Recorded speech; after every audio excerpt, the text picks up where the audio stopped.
কি বন্ধু, চিরস্থায়ী জান্নাত ছেড়ে দিলা, জাহান্নামের জন্য সিদ্ধান্ত নিয়েই নিলা। এই নারী, এই ছবি, এই উলঙ্গ দৃশ্য, এই জিনা, এই ব্যভিচার, খোদার কসম ধীরে ধীরে তোমার জাহান্নামের দিকেই নিয়ে যাবে।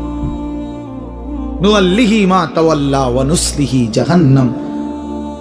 আল্লাহ বলছে, যে বান্দা আমার রাসূলের বিরুদ্ধাচরণ করবে এবং আমার ঈমানদার বান্দারা যে পথে চলে তার উল্টো পথে চলবে, আল্লাহ বলেন আমি তাকে সেই উল্টো পথেই চালাবো এবং একদিন সত্যি সত্যি আমি তারে জাহান্নামে ফেলে দেব।